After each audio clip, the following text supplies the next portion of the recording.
And it looks like we still have a few people trickling in, but I'll keep admitting them if we want to get started. Brian, if you want to start us off. We can do that. Absolutely. Ryan, let me do a quick introduction. I'll let Amanda introduce you, okay? So welcome, everyone. I saw Sandy on, so. We're good? Okay. Yep. Yeah, just quick introduction. I'm Brian Luck, associate professor now and extension specialist in biological systems engineering.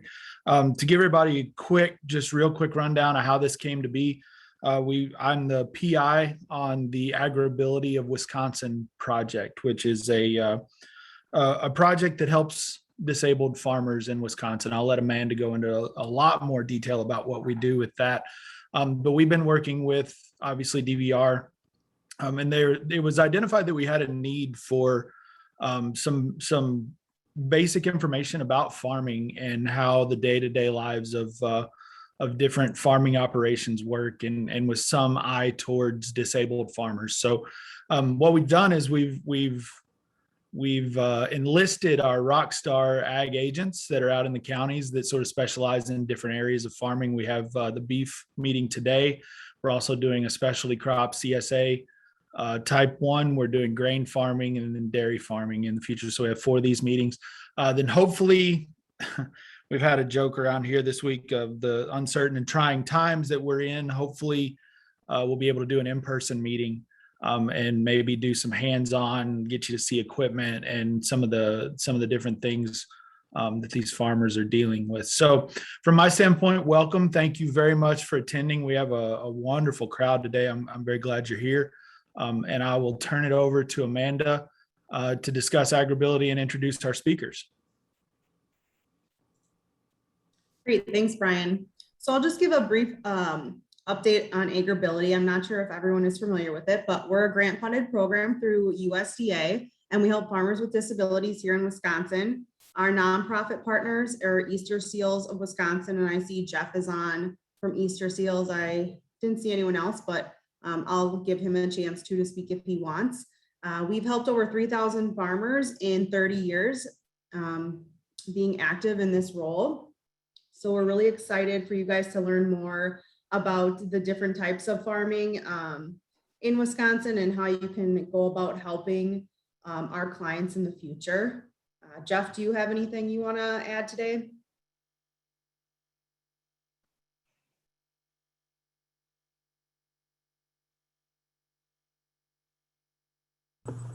Amanda, can you hear me okay? Yep. Sorry. Good morning, everyone. My name is Jeff Crotawell. I work on the Easter Seals Farm Program, the nonprofit side of Agribility, as Amanda mentioned. Looking across the names on the thing here, I recognize a lot of names, so most of you know me. We've been meeting monthly with Delora, Anna, Allison, and Meredith. Appreciate those meetings to discuss the new policy that was implemented July 1st, which affects farmers with disabilities in Wisconsin. I'm very thankful to Brian and Amanda for putting this on today, as well as the extension agents. That's all I'll say. Welcome. Thank you for attending. Thanks, Jeff. And with that, so today we are going to be focusing on beef, and we have UW Extension agents Ryan Sterry and Sandra Stungen. Probably messed that up, but I'm going to hand it over to them. They have a presentation, and I know they want it to feel more like if you have any questions to ask those, so we can do that in the chat and I can monitor those, or you can always, raise your hand or something like that as well. Great. Thank you, Amanda and Brian. Really appreciate it. And also just appreciate all you do for us. So I'm in a kind of a satellite location along with Sandy. So Brian and Amanda are really our connection to Madison campus and the research they're doing and all that good stuff. So we can't do our jobs without them. So we really appreciate it. I will get the screen share going here.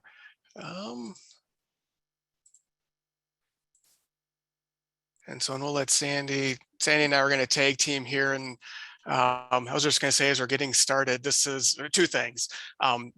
we just have a few slides, and they're adapted for a training we did with conservation staff. So so we weren't quite sure if we had too much or too little ag jargon in here. So we'll see as we go, but that's where this started. People weren't as familiar with beef, but a little more familiar with agriculture. And I was going to say this tongue in cheek, we've been doing more professional development training for ourselves on adult learning and those things. And so kind of the rules of, you get 20 minutes, people start losing attention span and whatnot. And I'll see what Brian's reaction is. But what do we do in our extension meetings? We schedule them for a day long. If we get our hands on Brian, we're going to have him speak for 2 hours nonstop and get everything we can out of it. So, so we'll see if we can't do just a little bit better today. But with that, I'll advance here. Yep. Brian and I are, and Bill Halfman is the other name on that front sheet there. We are part of the livestock extension group, helping to program in other species other than dairy. Dairy folks have their own group. So Bill Halfman couldn't join us today. He's kind of our grandfather beef guy. And Ryan and I are learning a lot from Bill in that regards. And Ryan is from St. Croix area. He's the St. Croix egg agent. And my name is Sandy Stitchen. And like sewing, it's German. Nobody can spell it, let alone pronounce it. I'm the part-time egg agent in Taylor County. Go, Ryan. No, thanks, Andy. So you can tell, yeah, we'll take team again. It's going to be more conversational, and we'll see how it goes. But for things that in all seriousness, we did want to start out with, when people say beef or questions on beef farming, it can mean different things to different people. So at least wanted to get going with kind of what the different enterprises would be, or at least we might look at it from more of a business standpoint, talking to a farmer, and some questions you might want to ask them as well when if you do get a question, I'm a beef farmer, I'm looking for XYZ. So starting off with probably what we see most commonly on the roadsides traveling in Wisconsin, the upper Midwest, is this cow calf. Our farm will have the females, the cows here, they produce a calf each year. And then the revenue from those calves is what sustains the farm operation. And so that can go two ways. Most commonly, calves are marketed in the fall, getting up here starting now, and then over the next month or so, a lot of these calves will be separated from the mothers, weaned, and marketed. Some farms might choose they'll still separate and wean these calves, but they'll hang on to them if they're going to keep feeding them and produce finished beef themselves, where they have pretty much more control from the cycle start to end, that the calf is born there and then the calf is fed there throughout its life cycle. Similar to that, but different. Once those calves are marketed, they got to go to someplace, right? So some farms might choose to focus more on this feedlot feeding side of it, where they take this little guy here once he is sold, and they'll go into a feeding operation where they're taking the rest of the way, and then they become finished beef, and these are marketed for processing from there. These are obviously a different color than these, so beef come in all different shapes, sizes, and colors, but one thing unique, especially to Wisconsin, it's not only a Wisconsin thing, but we do have a strong dairy industry here. The male calves born on a dairy farm don't really have a purpose on a dairy farm. You're not going to milk them and produce income that way. So a lot of our male dairy calves in the state end up being fed and marketed as beef as well, and actually have a large processing plant in Wisconsin that likes to tout themselves as having the superior Holstein beef in the country. Interesting fact, there are more beef farms in Wisconsin than there are dairy farms. Lots of small beef operations. The average cow-calf operation is about 25 mama cows. And we are seeing a switch as dairy farmers retire out of raising dairy.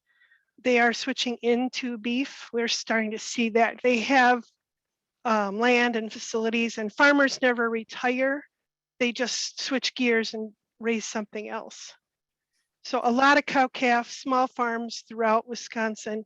And there are feedlot operations as well. Maybe not as popular, or that's not the right word, not as frequent here in north central Wisconsin, more so down in southern, I would say. Is that right, Ryan? Correct. Yep. So you get southern Iowa, Kansas, get moving that way. You do see more of that feedlot production. We have some in Wisconsin. It just looks different. They tend to be smaller, and probably if you look at it net, we probably have more beef calves leave the state to be finished than stay in the state to be finished. And a lot of that is weather. I mean, we have cold, harsh winters. Takes a little more facility and a little more feed to keep those animals going. So that is one thing that we kind of got to navigate in the state. So you can do it. You definitely can do it. There's people successful doing it, but they probably lean a little more towards creating the calf side of it once you get in this part of the country. And tongue in cheek, those calves come home because, as Ryan mentioned, the large harvesting packing plants are in Wisconsin. We've got JBS, we've got American Foods. I like to joke about how all roads kind of lead toward Green Bay, which is where the harvest facilities are. So Wisconsin ends up getting quite a few of the calves from all the other states here. So getting into a little more specialized production, maybe that's not the best way to say it, but different types that maybe aren't quite as common, but we still see them in Wisconsin. So this backgrounding stalkers, there's a difference in terminology, but it's where you might take a weaned calf and you're going to feed it for a few months, and then it moves on to that feed yard or someone that wants to focus on finishing beef. Or what we probably more commonly see, especially in the upper Midwest, if you have pasture access, those things, you might want some beef calves in the spring. You run them on pasture through the summer, get to this time of year, you sell them. They may not be finished, or probably not going to be mature enough to be finished beef at that point, but you sell them to someone that wants to do that. It's really nice if you have pasture, you're utilizing that resource. You don't have to care for animals over the winter. It's more of a seasonal production option, but the one that can work very well. And then we get into this, we call them wet calves. We call them wet calves because they're still on milk. These are the baby calves. We're still feeding them milk for a time period. This picture here in the lower left-hand corner. And again, you have options. You sell them, when they get to 400 pounds, 700 pounds, or some people choose to feed them all the way until they're finished beef as well. So this, there's not a right or wrong answer. We just wanted to illustrate there's different options for different people. Again, with the dairy industry in Wisconsin, the Holstein bull calves as well fit into this wet calf option. I was thinking about this, and the best way to say it, if you, depending, some smaller farms, you don't want to handle larger animals, this looks like a really attractive option. We have a lot of people do this. It's also a labor intensive option as well. So if you think of the return to work and people wanting to work from home and the flexibility, this is not your flexibility option. They need to be fed 2 or 3 times a day. They like their regular feeding schedule. So those are some of the things we talk farmers through doing this. If you want to do the beef cow calf, you're keeping those cows year round. You have more flexibility in the time of day you feed them and whatnot. But you're committed to having animals year round. Where some of these other options, if you want to take your week away to see family or those things, they provide a little bit more of a break, or some of the things farmers have to think about. Do we want to do year round? How much flexibility do we need if we want to get away from the farm or not? Anything you want to add there, Sandy? If you had a client come to you and say, I've got some land here, I got a building, I'm going to raise wet calves. I can go to the market, I can buy calves, and I can start these calves up and sell them for 400 pounds once they're weaned. My advice to you, proceed with caution. There's a lot of magic involved with making those baby calves live. especially if their base plan is to buy them off the market, where you're now bringing in commingled calves from several different farms. The disease risk is high, and the nutritional risk is also there. There's an art to having those babies live. So I've fielded those questions myself when people come to me and say, well, how hard can it be to raise a baby calf? And I grew up on a dairy farm. It can be very difficult to raise a baby calf. So proceed with caution. Make sure those people really have experience and know kind of what they're getting into. When the mother cow on the cow-calf operation, the mama cow raises that baby, she feeds it, right? For up till that baby's about 400 to 700 pounds again. Around that 500 pounds is kind of a rule of thumb, where we then wean them. And then you've got this, like I think of as an in-betweener. He's 400 pounds, which isn't finished. They finish when they're 1,400 pounds. So there's a transition. They have to come off of being fed by mama, learning how to eat at a bunk, how to eat grain, and how to convert that all and continue to grow and to make meat that can be finished. So there's like segments. That stalker backgrounder range is you're feeding an animal that's 500 pounds up to about 700. And then at 700 pounds, they're put into a feed lot situation where they're really fed to finish, which means more grain goes in, less forage. So that's where the compartments are coming through. In the dairy calf, those babies, the human is feeding them till they are 400 pounds, and then they get weaned, and now we start the transition of getting them on as an adult onto an adult forage type diet. So thanks for jumping in there, Yeah. Sandy. I think we have one more slide we'll see here on the different enterprises. It probably bears mentioning now, this is leading to there's a point we're getting to, and we're going to talk about handling next.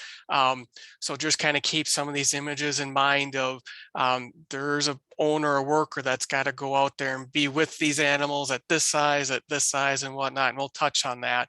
But that is, we're going to get there, but just keep that in mind. So when we talk about marketing, again, this is it's a business at the end of the day.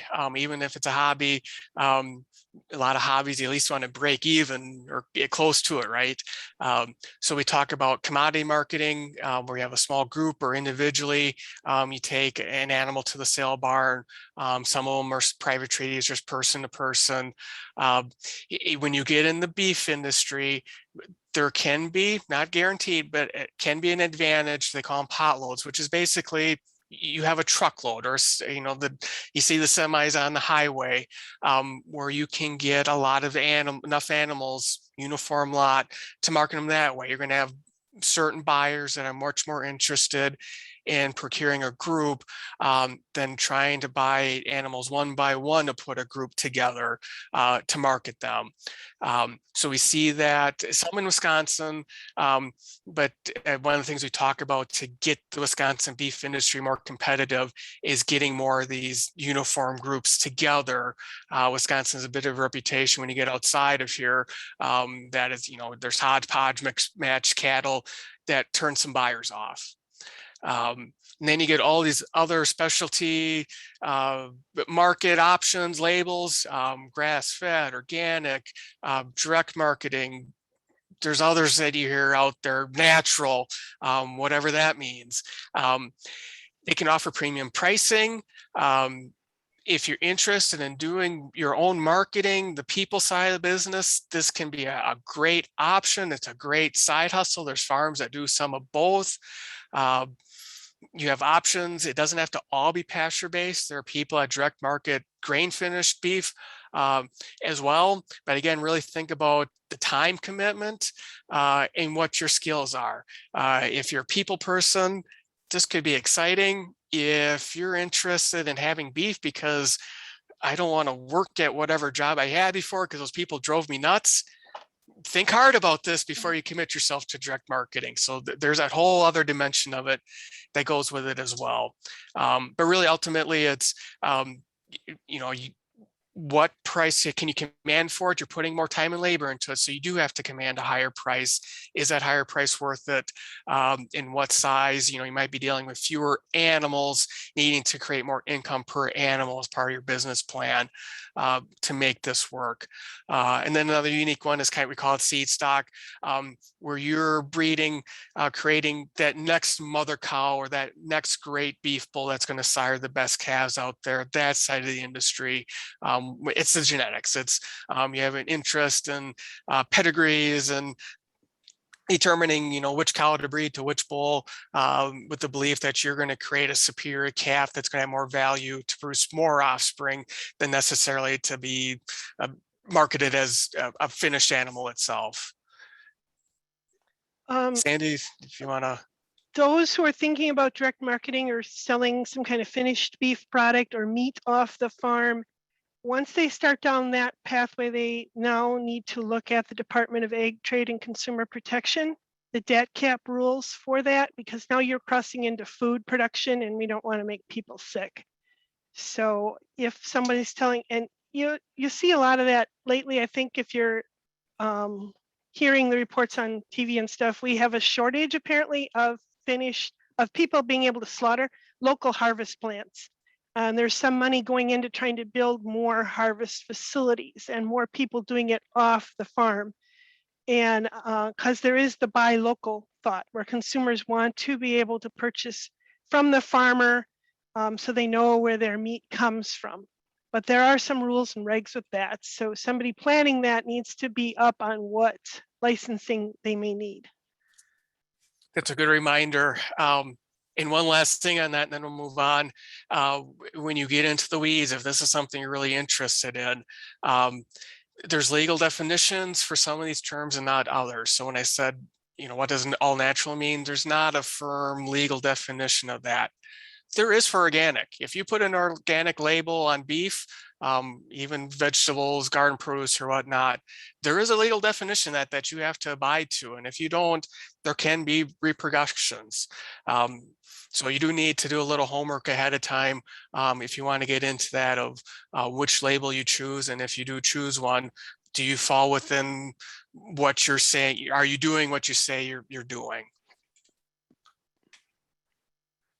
So we'll go over this maybe a little bit quicker, but a lot of the conversations we have with people, and we already touched on some of these, is matching their resources to whatever they have on their farm, their situation. Resources could be land, it could be capital, it could be people skills, time, those things. So in some cases, beef is a great fit for some of our farms. If they have land that isn't suitable for row crops, corn, soybeans, you can put it into pasture, utilize it that way.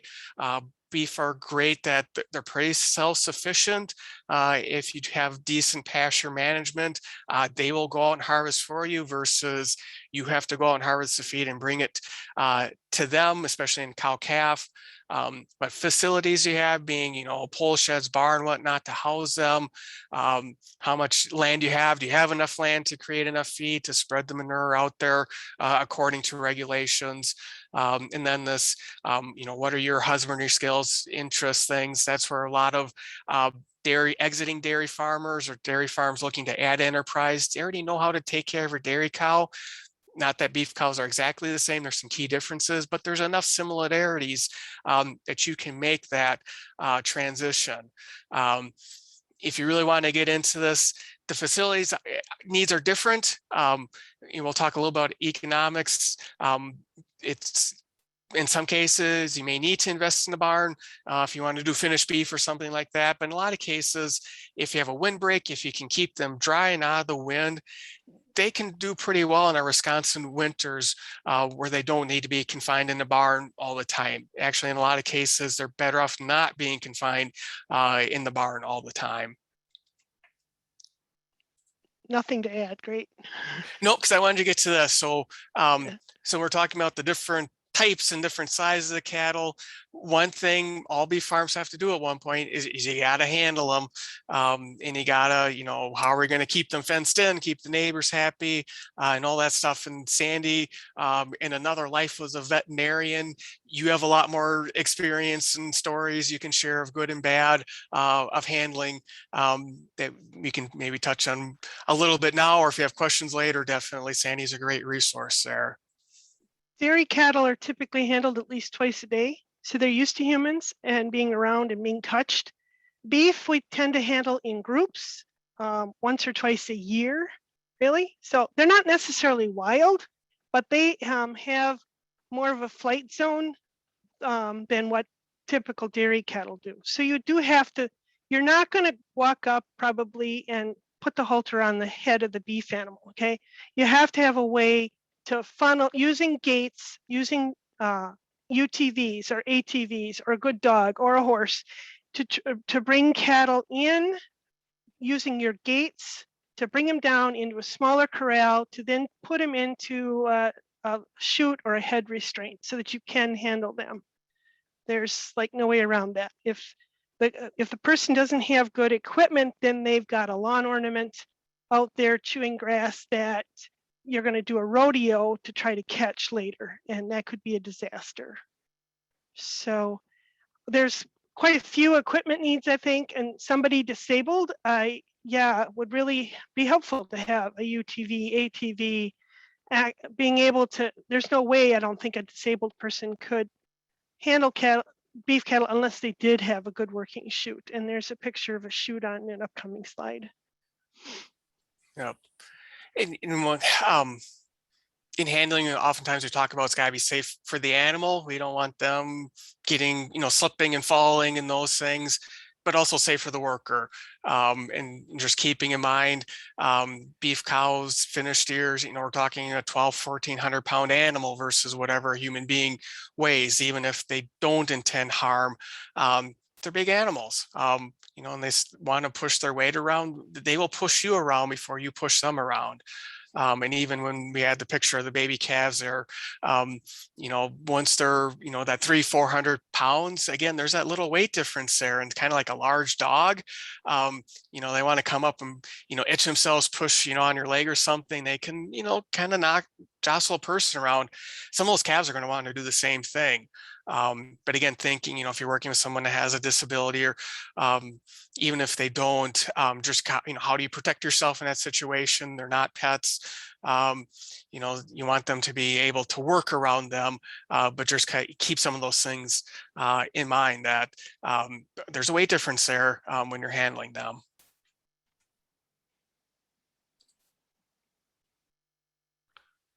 So this might be getting a little bit more in depth. But since we talked so much about dairy farms' interest in adding beef or transitioning to beef, here's where some of the, one of the big differences, you feed them very different. Dairy cow, you're feeding for milk production. A beef animal, you're feeding to put on muscle mass, and how you feed them during when the cows don't have baby calves running with them is very different. So those are some of the things we would talk to a farmer about. Kind of one of the advantages, you can do all different herd sizes, different farm sizes, from big to small. I think one of the realities we have to talk about when we say beef, most beef farms have something else versus just doing solely a beef enterprise. They're going to do beef and crops, beef and dairy, or a lot of them are beef and have an off-farm job. So, did Brian have his hand up? Yeah, Brian had his hand up.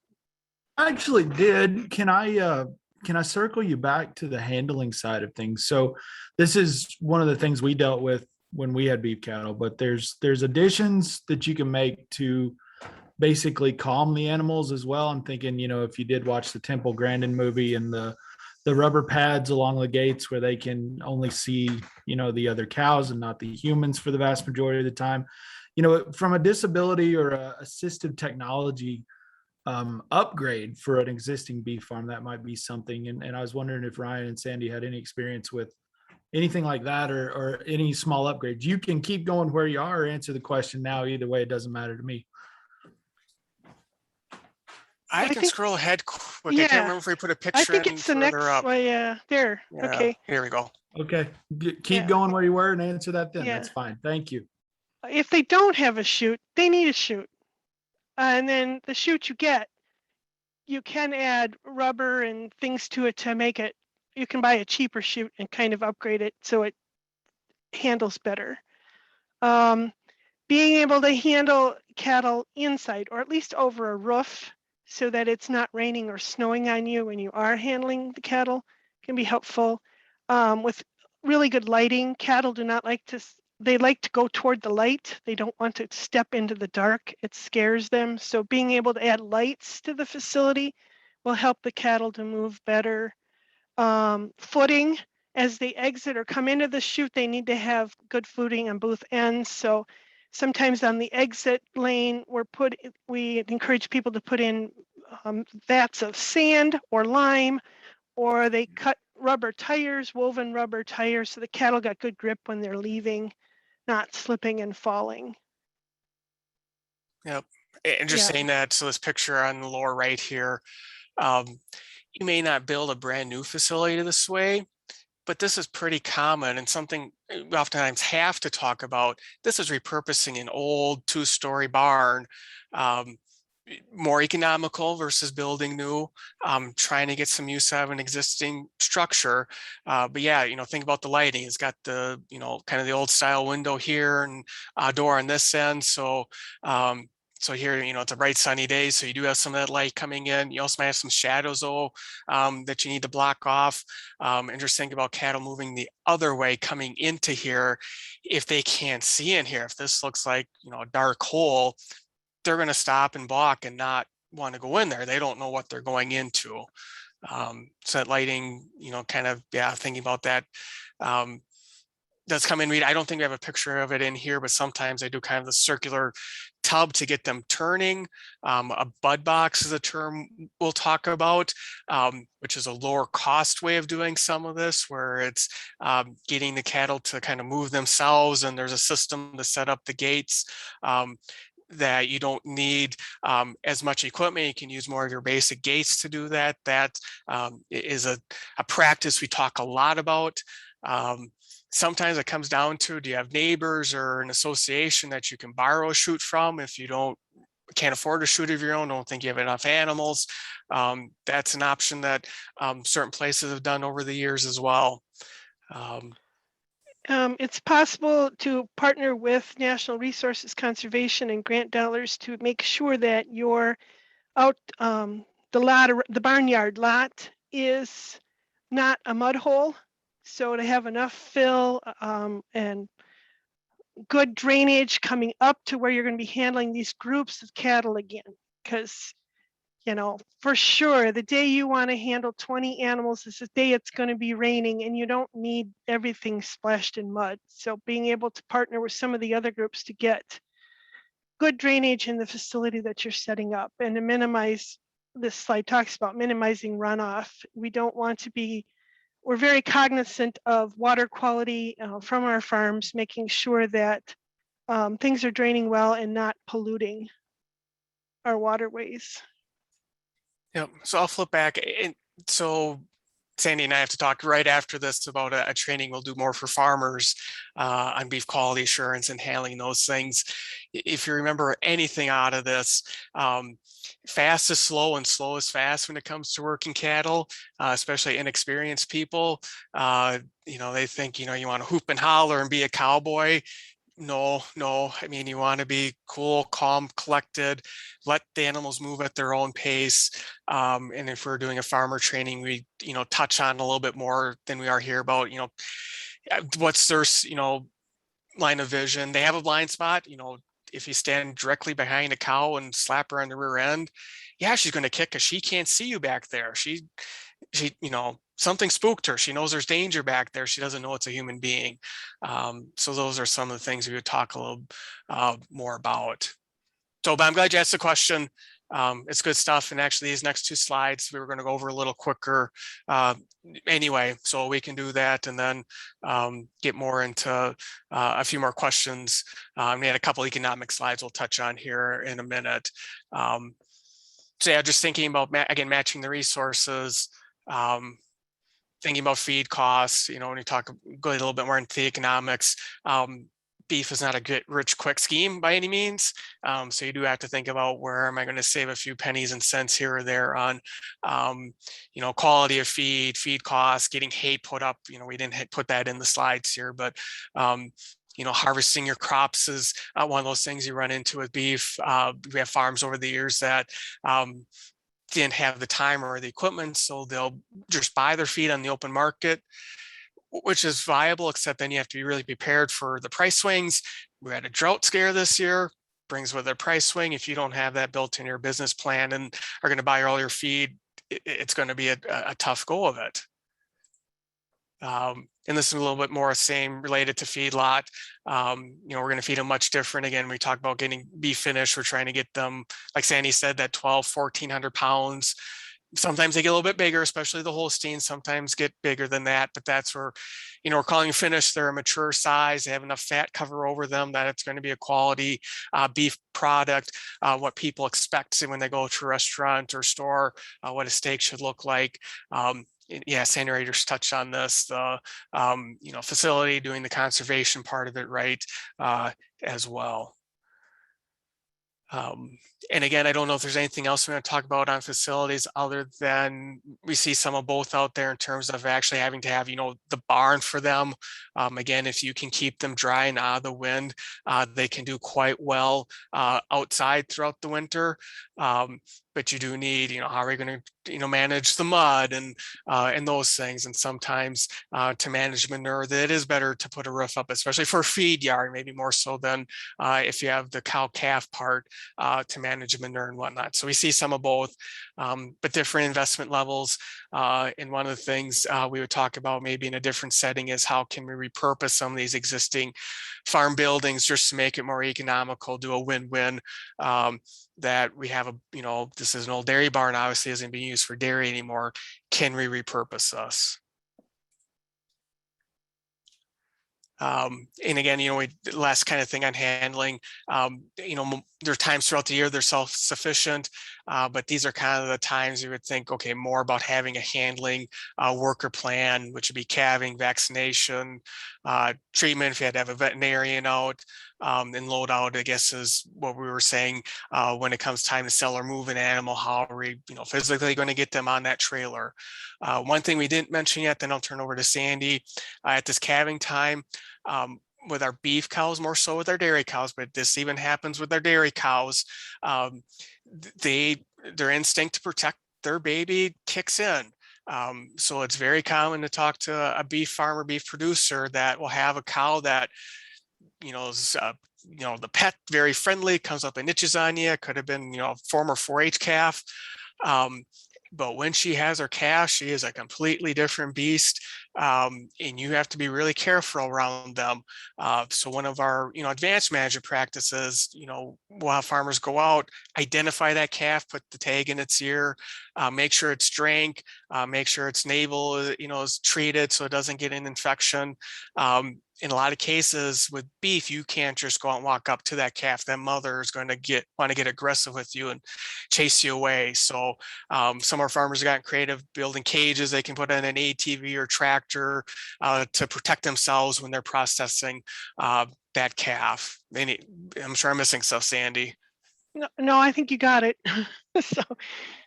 And this is another picture, when Brian asked the question, having a gate system, having a chute system, which direction are we going to run animals?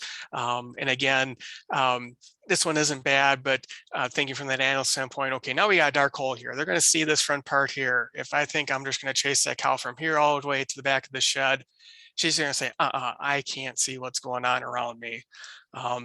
Conversely, if you're at the chute, this is, I think, what Brian was getting at. If we had a lot of people commotion here, we would hang a tarp or something there so they can't see what's going on the other side of that gate.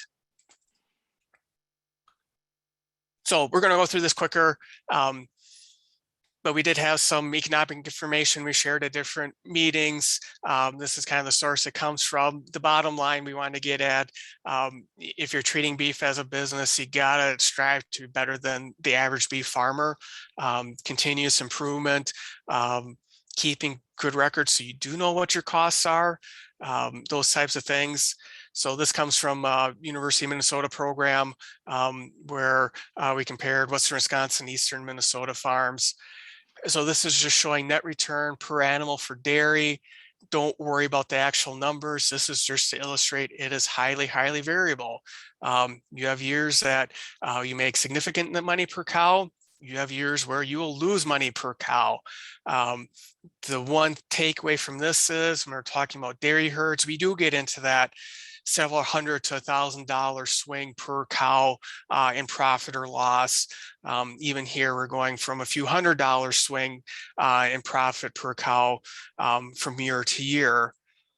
Whereas we get into beef, those swings aren't quite as dramatic. So this is beef cow calf. We're talking a really good year. We're talking a few $100 of profit, not a few $1,000s of profit per cow. And again, on average, your average beef farmer is in a break even or loses money per cow. Now, I would say this is deceiving. I'm going to go back and then I'm going to let Sandy talk more here yet. One of the common things we get into with beef, and we have to, if you're serious about doing this as a business, is right sizing these needs to the size of your herd in your production goals. So you need a way to haul your animals and market them. So we have a nice stock trailer here. This is a needed tool. But if I have 15 cows, or if I have 100 cows, the economics of owning this thing look very, very different. And we have to start asking some serious questions. If I have 15 cows, can I keep the same trailer here as Sandy with her 100 beef cows? And maybe I'm oversimplifying here, but there is a lot of comparing what the neighbors have, what I see advertised. We see this a lot with former dairy farms. They keep the line of equipment they had when they're dairy farming, when the economics were much different, maybe more so with the tractors and haying equipment and those types of things. So this stuff is needed, but you also have to be honest with yourselves and do some serious pencil pushing on how much do I need? Can I do used? That's where we kept bringing up, repurposing equipment, repurposing buildings to get that in line with what you're producing and the size of the farm. And that's where we say this tongue in cheek, but is this a business or is this a hobby? There's nothing wrong with doing this as a hobby, but if it's a hobby, gosh darn it, I want my side-by-side, and I might use it to feed the cows, but I'm also going to use it to tool around on the trails and those things. Okay, is this really business expenses or is this a fun expense then? Those are, if you really want to get into this, those are the discussions we start having. Yeah, it becomes what you're going to ask the cows to pay for, what the beef operation is actually paying for.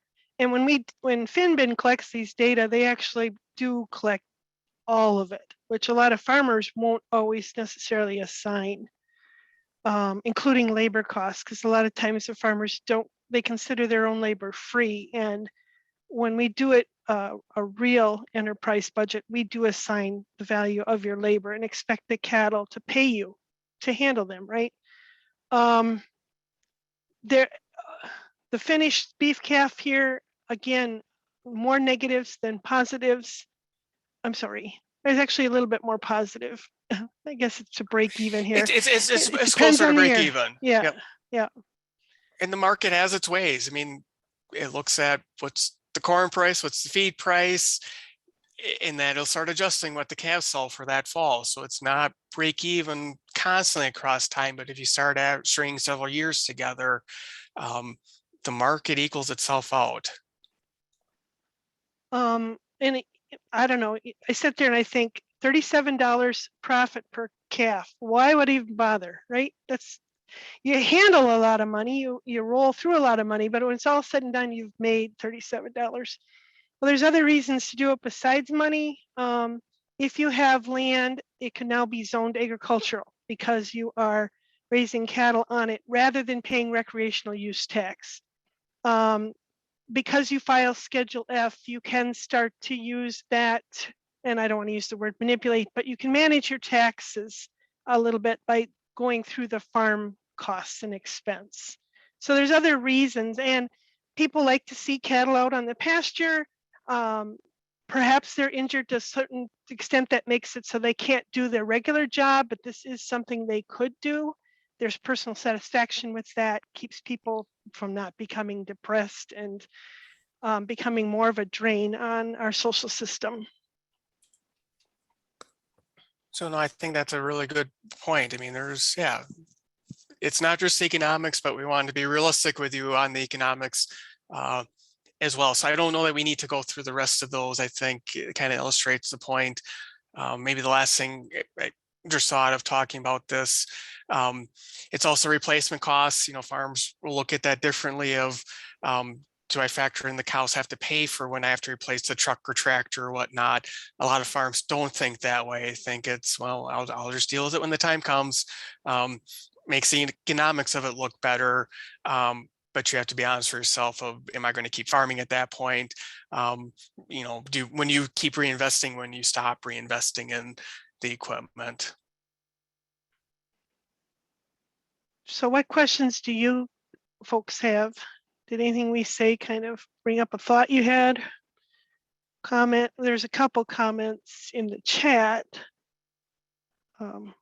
Craig said it. Sandy and Ryan, this is Yep. Brian. I'm gonna have to leave soon, but I did want to first thank you for doing this. Great job. Second of all, another question I do have is, well, first of all, I'm a machinery guy by training. We didn't talk about machinery much today other than the UTVs and stuff. So the difference, can you quickly cover the difference between buying feed and making feed and some of the equipment that might be there?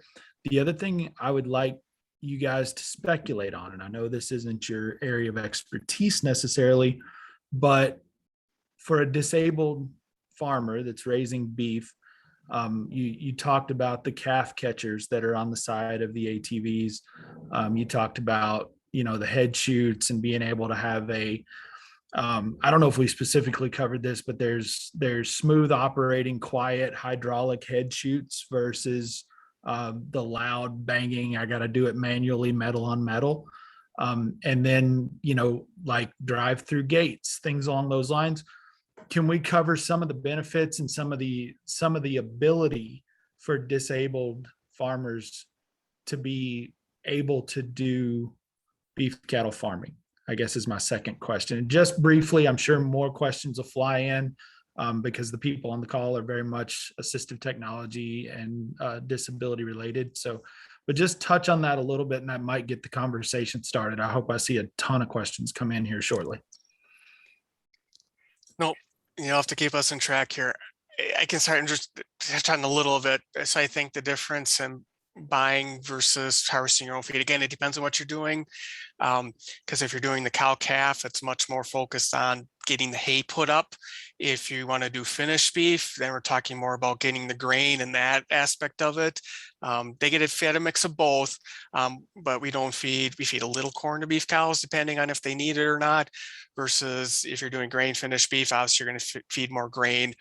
Grass finished beef, you're harvesting much higher quality of forage, thinking more about it like a dairy farm would think about harvesting their hay. I guess the thing I see is, what size you need, what age equipment do you need, how many animals do you have? Again, when Sandy said the average size is, 20 some, that means there's some smaller than 20 that really skew that. And so in terms of what do you actually need for a baler and those things, and if you're working off the farm and Saturday and Sundays, your only days to put up hay, you think about it differently there as well. You might not have the most economical line of equipment. You have the line of equipment that, you can get the job done on a weekend when it's not raining. So I think those are different viewpoints that people look at it from. But I've thought of situations over the years where a friend told me, they got this great deal on a used tractor, and I go and look at it. I'm like, this thing is like 3 years old with a cab, and you've got 40 acres. Again, more of a hobby than the business paying for it. Modern marvels now, we can put up round bales, a tractor capable of handling the round baler, a skid steer to handle the round bales, and maybe a roof to store the round bales. You can now do that with like one person. You don't need all that labor. You don't need all that lifting of those smaller bales.